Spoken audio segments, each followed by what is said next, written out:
Depression पहचानने के 5 तरीके। नमस्कार दोस्तों, आज का ये वीडियो मैंने बहुत सोच समझ के इसको मैं बना रही हूँ, क्योंकि बहुत सारे मेरे जो फैमिली है, मेरी यूट्यूब फैमिली है, उसमें कई लोगों ने ये लिखा कि मैम हमें ये लगता है कि हमें डिप्रेशन है और ये इतनी सेंसिटिव टॉपिक है कि हम इसके बारे में किसी से बात भी नहीं कर सकते। अगर आप इसके बारे में हमें वीडियो बताएंगे तो हमें थोड़ी सी अवेयरनेस ज़्यादा आएगी और थोड़ी सी हमारी इन्फॉर्मेशन ज़्यादा बढ़ेगी। तो आज के इस वीडियो में इस सवाल का मैं जवाब देना चाहती हूँ कि क्या मुझे डिप्रेशन है, या ये सब नॉर्मल है, या कुछ और है, और इसी सवाल को मैं एड्रेस करने वाली हूँ। नमस्कार दोस्तों, मैं हूँ डॉक्टर नलिनी तनेजा। आप मुझे जानते हैं क्योंकि आप मेरे परिवार का हिस्सा हैं, और मैं काउंसलर हूँ, थेरेपिस्ट हूँ, मेंटर हूँ और कंटेंट क्रिएटर हूँ।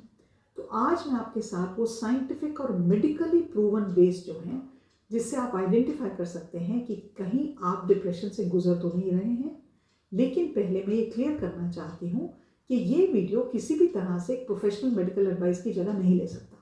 ये सिर्फ अवेयरनेस के लिए है। तो डिप्रेशन इतना क्या है, क्या बड़ी बात तो ये है, और आज के समय में ये एक इतना कॉमन मेंटल हेल्थ कंडीशन है, इसमें कोई शर्म की बात नहीं है। WHO के अनुसार दुनिया भर में 280 मिलियन 2080 मिलियन से ज़्यादा लोग डिप्रेशन से अफेक्टेड हैं। इंडिया में भी ये नंबर बढ़ता जा रहा है। तो चलिए शुरू करते हैं और समझते हैं कि कैसे हम अपनी मेंटल हेल्थ को बेटर अंडरस्टैंड कर सकते हैं। तो डिप्रेशन को समझना, पहली बात तो ये अंडरस्टैंड टोटली कर लेना कि डिप्रेशन सिर्फ उदासी नहीं है। दोस्तों, डिप्रेशन और ओकेजनल सैडनेस में डिफरेंस है। हम सभी कभी ना कभी अपसेट होते हैं, कभी ना कभी सैड फील करते हैं, कभी कभी लो फील करते हैं, और ये बिल्कुल नॉर्मल है। स्पेशली जब पीरियड्स होते हैं तो हमारे हार्मोन्स ऊपर नीचे जाते हैं, उस टाइम में हम ज़्यादा स्ट्रेस फील करते हैं। लेकिन जो डिप्रेशन है वो इससे कहीं ज़्यादा गहरा और परसिस्टेंट होता है। डिप्रेशन जो है वो एक मेडिकल कंडीशन है जो आपकी ब्रेन केमिस्ट्री को अफेक्ट करता है। ये आपके इमोशंस हैं, आपके थॉट्स हैं, आपका बिहेवियर है और आपकी फिजिकल हेल्थ है, सब चीज़ों को कहीं ना कहीं इम्पैक्ट करता है। तो इसके कई साइंस होते हैं और ये साइंस इंडिकेट करते हैं कि आपको डिप्रेशन है या नहीं है। तो पहला साइन जो है वो ये है, लगातार सैडनेस और होपलेसनेस की भावना। अगर हमें डिप्रेशन हो रहा है तो हम कभी भी खुश नहीं रह पाते, हम लगातार सैड रहते हैं। और ये जो सैडनेस है ना, ये ऑर्डिनरी नहीं है कि अरे थोड़ा सा मेरी सब्जी जल गई तो मुझे थोड़ी सैडनेस हो गई, या मेरी फ्रेंड ने मुझे फ़ोन नहीं किया मुझे सैडनेस हो गई और वो चली गई। ये डिप्रेशन जो है, ये जो सैडनेस की फीलिंग होती है या होपलेसनेस की फीलिंग होती है, ये हफ्तों चलती रहती है और महीनों तक बनी रहती है। अगर आप डिप्रेशन का शिकार बन रहे हैं, हो रहा है, या तो आप एक्सपीरियंस करेंगे, रोज जब आप सुबह उठते हैं तो आपके मन में बहुत ही हैवी फीलिंग होती है और बिना किसी रीज़न से आप इमोशनल नमनेस एक्सक्यूज़ करते हैं। आपको लगता है मेरे फ्यूचर में कुछ है ही नहीं, मुझे ज़िंदा रहने का कोई हक ही नहीं है, लाइफ में कोई मीनिंग या पर्पज़ ही नहीं दिखता, और आपका रोने का मन करता है और आप बड़ा बार बार रोना चाहते हैं। तो अगर आपने पिछले 2 हफ्तों में कितने दिन आपने ऐसा फील किया है, अगर 10 दिनों से ज़्यादा आपने ऐसा फील किया है, तो एक ये वार्निंग साइन हो सकता है। ये फीलिंग जो है ये सिर्फ मूड स्विंग नहीं है, ये एक लगातार फीलिंग है जो आपके रोज़ की दिनचर्या में बाधा बना रही है। तो इसको बहुत सीरियसली लें। दूसरी बात, क्या साइन होता है, आप इंटरेस्ट खोना शुरू कर देते हैं और आपको किसी भी चीज़ में मज़ा नहीं आता। इसको एनेडोनिया कहते हैं। ये एक क्लिनिकल टर्म है जिसका मतलब है कि एक्टिविटीज़ में जो आप करते थे पहले, जिसमें आपको मज़ा आता था, जो आप एंजॉय करते थे, उसमें आपका इंटरेस्ट बिल्कुल ख़त्म हो गया है। आपको अपनी हॉबीज़ में कोई इंटरेस्ट नहीं रहा, आपको अपने फ्रेंड से मिलने में कोई इंटरेस्ट नहीं है, आपको अपनी फैमिली के साथ आप टाइम स्पेंड करते तो मैं क्या कर रही हूँ, मैं क्यों उनसे बैठ के बातें कर रही हूँ। आपको अपने जो फेवरेट खाने हैं वो अच्छे नहीं लगते, आपको मूवीज़ जाना नहीं अच्छा लगता, देखना नहीं अच्छा लगता, आप गेम्स नहीं देखना चाहते, आप म्यूज़िक नहीं सुनना चाहते, आप किसी पार्टी में नहीं जाना चाहते। पहले जो काम आप बड़े पैशन के साथ करते थे, यस यस, अब वो लगता है यार करना ही तो है, यू हैव लॉस्ट दैट।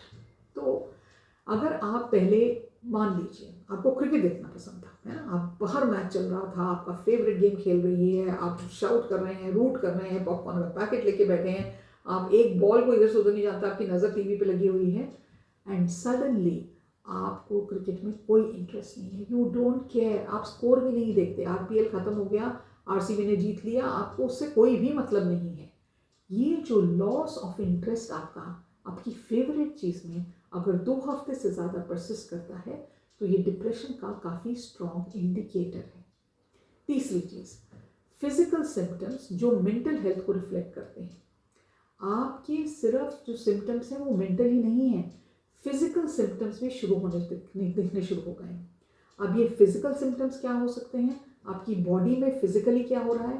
पहली बात तो ये है, आपका स्लीप का जो पैटर्न है वो चेंज हो जाएगा, या तो आप बहुत ज़्यादा सोना शुरू कर देंगे या आप बहुत कम सोएंगे और रात में आप बार बार जागेंगे। सुबह या तो आप जल्दी उठ जाएंगे और फिर सो नहीं पाएंगे, या आपकी स्लीप की जो क्वालिटी है वो बहुत पुअर हो जाएगी, मतलब आप बार बार डर के घबरा के उठ रहे हैं। दूसरी चीज़, आपकी एपेटाइट और आपके वेट में फ़र्क आना शुरू होगा।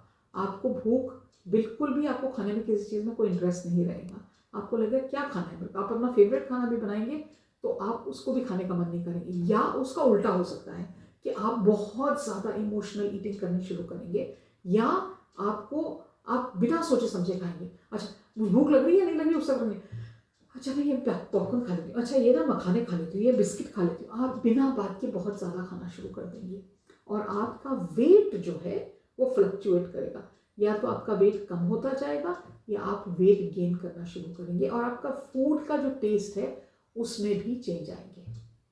फिजिकली और क्या फ़र्क हो सकता है, आपकी एनर्जी लेवल में फ़र्क आ सकता है, आप हमेशा टायर्ड फील करेंगे, आप लगेगा इससे काम ही नहीं होगा, और काम कुछ ज़्यादा होगा भी नहीं, वही काम जो आप पहले कर रहे हैं लेकिन आपसे हो नहीं पाएगा, और छोटे छोटे कामों में आप थक जाएंगे, आपको फिटीग महसूस होगी, आपको फिजिकल वीकनेस महसूस होगी, आपको सुबह उठने में तकलीफ होगी, और आपको बॉडी में लगेगा बहुत हैवीनेस आ रही है। तो ये भी एक how your body energy feels, ये भी एक बहुत क्लियर कट इंडिकेटर होता है डिप्रेशन का। इसके अलावा आपको ना बहुत एक तरह से जैसे लगेगा कि ना मेरे मन में ना बहुत भारीपन है, बहुत भारीपन है, आपका डाइजेस्टिव सिस्टम जो है वो एक्टिव होने सकता है, आपको कॉन्स्टिपेशन ज़्यादा हो सकती है, आपको डायरिया हो सकता है, आपको दर्द होगा बिना बात के मसल्स में, बॉडी पेन होता है, और आपको कोई भी आप काम कर रहे हैं, मान लीजिए आपको दफ्तर का काम है, आप दफ्तर में बैठे हैं, आपका कोई प्रोजेक्ट है, उसमें आप कंसंट्रेट नहीं कर पाएंगे, आपका दिमाग हर जगह जाएगा। तो ये फिजिकल बॉडी के चेंजेस अगर बहुत अब्रप्ट हैं और बहुत सडन हैं तो आपको जाहिर है आप डिप्रेशन की तरफ बढ़ रहे हैं, आपको ऑलरेडी डिप्रेशन हो गया है। चौथी चीज़, आपका जो कॉग्निटिव चेंजेस हैं, आपके दिमाग के जो चेंजेस हैं वो बेसिकली नेगेटिव थॉट पैटर्न्स की तरफ जाएंगे। आपकी जो थिंकिंग प्रोसेस है उसको वो बहुत डीपली इम्पैक्ट करता है डिप्रेशन। तो आपका मूड खराब है या नहीं खराब है उससे कहीं ज़्यादा आपकी ब्रेन फंक्शनिंग को मैटर करता है। उसके क्या साइंस होते हैं, एक तो हो सकता है कि आप इम्पॉर्टेंट चीज़ें जो हैं वो भूलना शुरू कर देंगे, आपको बहुत ज़रूरी काम था, कोई बहुत ज़रूरी meeting, you will forget about it.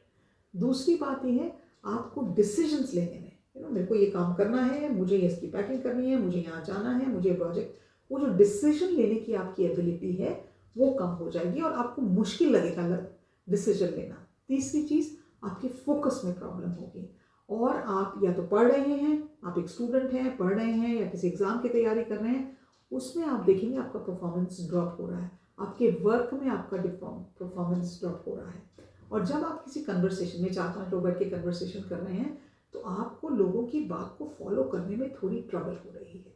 इसके अलावा आप कॉन्स्टेंटली अपने आप को क्रिटिसाइज करते हैं, मेरे से तो ये होगा ही नहीं, मैं तो बिल्कुल यूजलेस हूँ, मेरे से काम नहीं होता है, हर चीज़ में आपको सिर्फ नेगेटिव चीज़ें दिखेंगी, आप कुछ पॉजिटिव देख ही नहीं पाएंगे, सब कुछ बिल्कुल पॉजिटिव है। आप एक पिक्चर देखने जा रहे हैं, आपने पिक्चर में क्या रखा है, वेस्ट ऑफ टाइम है, मुझे नहीं जाना, मेरे को नहीं करना, और आपको अंदर से एक वर्थलेसनेस की फीलिंग आती है, और आप मेरे बारे में दूसरे लोग क्या सोच रहे हैं उसको आप बहुत बड़ा चढ़ा के सोचना शुरू कर देते हैं, सारा टाइम आप उसके बारे में सोचते हैं, ये मेरे को ऐसे क्यों देख रहा है, ये मेरे बारे में क्या सोच रहा है, इसको क्या लगता है, मुझे ये बात समझ में नहीं आ रही। Your mind is constantly focusing on other people.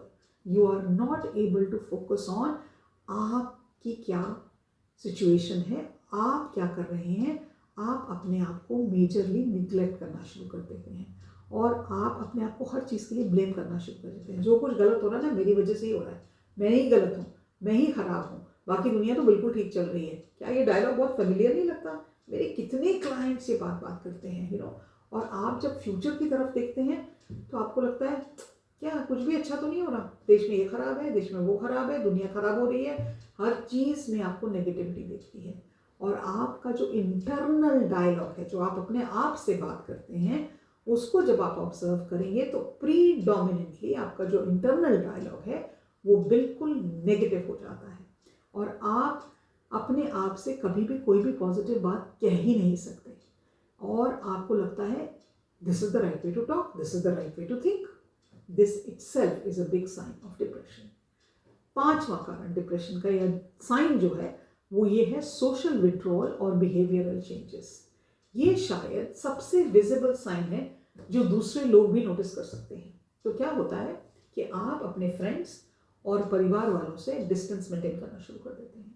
आप सोशल इवेंट्स पे, शादी है, बर्थडे पार्टी है, पिकनिक है, जहाँ पे सब लोग मिल रहे हैं, आप उस पर जाना पसंद नहीं करते.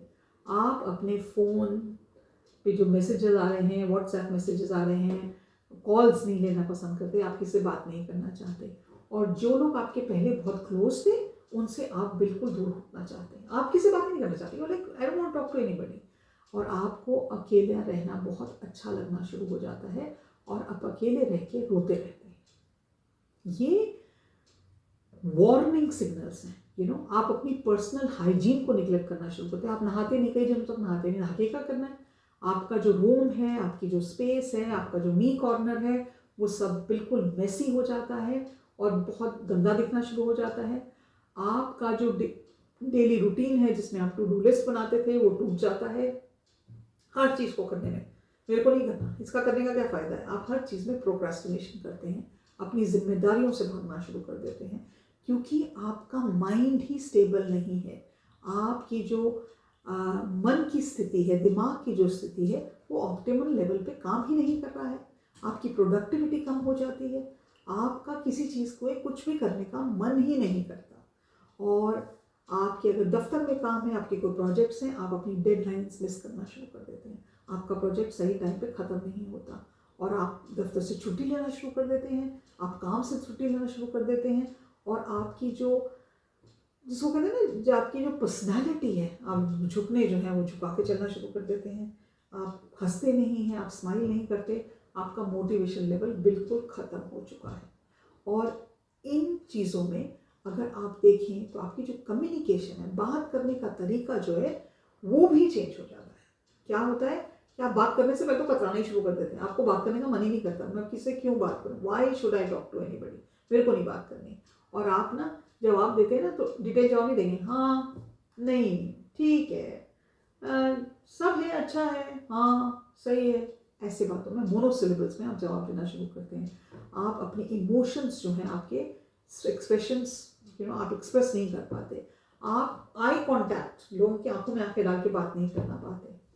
तो कब ज़रूरी है कि आप, ये साइंस तो हो गए भी, वार्निंग साइंस हैं. तो अगर आपको इन 5 साइन में से 2 भी हैं तो ज़रूर, और 2 हफ्ते से ज़्यादा चल रहे हैं, तो टाइम है कि आप प्रोफेशनल हेल्प लें. बहुत ज़रूरत है कि आप किसी साइकियाट्रिस्ट, थेरेपिस्ट और एक काउंसलर को जाके मिलें. और ये रेड फ्लैग्स हैं. रेड फ्लैग्स मतलब खतरे के निशान है ना, खतरे के झंडे हैं ये, जो आपके माइंड में गाड़ दिए हैं. और आपका अगर आपको लगता है मुझे जीने का ही कोई हक नहीं है, यू नो, आपको लगता है मैं तो मर ही जाना चाहिए, और आपको लाइफ एंड करने के विचार आ रहे हैं, और आपके मन में आपको लग रहा है बिल्कुल मेरे को ना गुस्सा बहुत आ रहा है, मैं क्या करूँ, मुझे कुछ ना करना है, ऐसे आपके माइंड में थॉट्स हैं. आप रियलिटी से कम्प्लीटली डिस्कनेक्ट हो गए हैं और आपको समझ में नहीं आ रहा मैं इस चीज़ को कैसे करूँ, और आपको बहुत पैनिक अटैक्स होते हैं. So that is the time you need to reach out to a counsellor. आपको प्रोफेशनल हेल्प की ज़रूरत है, आपको बहुत ज़रूरत. और आपको इस बात को जान के बहुत हैरानी होगी कि इतना ज़्यादा कॉमन है. देखिए, मेरी जो काउंसलिंग की जो प्रैक्टिस है, मेरे पास एक एक हफ्ते का, 2-2 हफ्ते का वेटिंग टाइम है, क्योंकि मेरे पास टाइम स्लॉट्स अवेलेबल नहीं होते कि मैं लोगों की कॉल्स ले सकूं। ये इतना कॉमन है। तो मुझे लगता है इसके बारे में बात करना बहुत ज़रूरी है। अवेयरनेस तो है, जब मुझे ये पता ही नहीं है मेरे साथ क्या हो रहा है, तो उसका मैं बेटर आंसर या उसके लिए बेटर क्या करूँगी जब मुझे पता ही नहीं है। जब मुझे कुछ पता चलेगा, जैसे माया एंजेलो कहती हैं, when you know better you do better. तो मुझे लगता है as a counsellor, as a therapist, as a mentor, a coach, मेरे लिए बहुत ज़रूरी है कि मैं इसके बारे में अवेयरनेस बढ़ाऊँ। बहुत ज़रूरी है कि इसके बारे में बात की जाए। इंडिया में 3 या 4 में से 1 इंसान को मेंटल हेल्थ का इशू है। और बाहर के देशों में, क्योंकि मैंने अपनी मेंटल हेल्थ की डिग्री जो है, सोशल वर्क एंड काउंसलिंग की डिग्री ऑस्ट्रेलिया से की थी, बाहर इसकी अवेयरनेस बहुत है, लोगों को इसके बारे में पता है और लोग इसके बारे को एड्रेस करते हैं। तो इसलिए बहुत ज़रूरी है कि आप इस चीज़ को एड्रेस करें और इसकी हेल्प लें। आपकी अवेयरनेस जब तक इसके बारे में नहीं होगी, तो आप अपनी मेंटल हेल्थ को कैसे डील करेंगे। मैंने खुद मेंटल हेल्थ के इशू से डील किया है एंड मैंने उसके लिए हेल्प सीखी। मैंने उसके लिए एक तरह से सपोर्ट गैदर किया, क्योंकि मुझे लगा अगर मेंटल हेल्थ मेरी ठीक नहीं है तो मेरी फिजिकल हेल्थ को भी वो बहुत इम्पैक्ट कर रहा है। तो मैं उम्मीद रखती हूँ कि आप इस चीज़ को बहुत सीरियसली लेंगे, और अगर आपको लगता है कि आपको हेल्प की ज़रूरत है, you will reach out for help. आप रीच आउट करेंगे हेल्प के लिए। मैं एक और वीडियो बनाऊंगी जिसमें आप इमीडिएट सेल्फ केयर की कुछ स्टेप्स ले सकते हैं अपनी मेंटल हेल्थ को इम्प्रूव करने के लिए। आज के लिए इतना ही, but before I sign off मैं एक अनाउंसमेंट करना चाहती हूँ, क्योंकि एज अ वुमेन मुझे लगता है कल्चरली, सोशली, इकोनॉमिकली हमें वो आज़ादी या अपॉर्चुनिटीज़ नहीं मिली कि हम अपनी ज़िंदगी को एक नेक्स्ट लेवल पे ले जाएं। And I believe in the power of a woman. मुझे लगता है औरत में वो शक्ति है जो दुनिया को बदल सकती है, लेकिन मोस्ट वुमेन उस चीज़ को पहचान नहीं पाती, उनको अपॉर्चुनिटी नहीं मिलती। तो मैंने एक कोर्स क्रिएट किया है, कॉन्फिडेंस बिल्डिंग ब्लूप्रिंट, जो मैं इस महीने में लॉन्च करूँगी, और उसके साथ 3 फ्री कोर्सेज भी दे रही हूँ जो क्लैरिटी को लेकर हैं, सेल्फ केयर को लेकर हैं। इसलिए मैं ये कर रही हूँ क्योंकि मुझे लगता है कि एज अ वुमेन मेरा ये दायित्व बन जाता है कि जो मैंने सीखा है उसको मैं इस तरह से एक प्लेटफॉर्म पे इस तरह से उसको पैकेज करके दूँ ताकि उसको फॉलो करना बहुत आसान रहे। तो आप जब ये कोर्स लॉन्च होगा, इसकी इन्फॉर्मेशन मैं यूट्यूब पे शेयर करूँगी, आप इसको ज़रूर इसके बारे में पढ़ें और देखें आपको ये हेल्प करता है नहीं। मेरी काउंसलिंग के लिए, स्पेशली काउंसलिंग के लिए अगर आप मेरे से बात करना चाहते हैं तो आप मेरे साथ एक डिस्कवरी कॉल बुक कर सकते हैं। आप मुझे मैसेज कर सकते हैं व्हाट्सएप पे 8106064015 पे। 499 तक की मेरी डिस्कवरी कॉल इस महीने में है। मोस्ट ऑफ देम मैं करती हूँ मंडे टू फ्राइडे, बहुत जल्दी बुक हो जाती हैं और अगले महीने से उसकी प्राइस इंक्रीज हो जाएगी। और अगर आप बुक करना चाहते हैं तो बुक करें। I will be happy to help you in the way that I can. आज के लिए इतना ही। नमस्कार।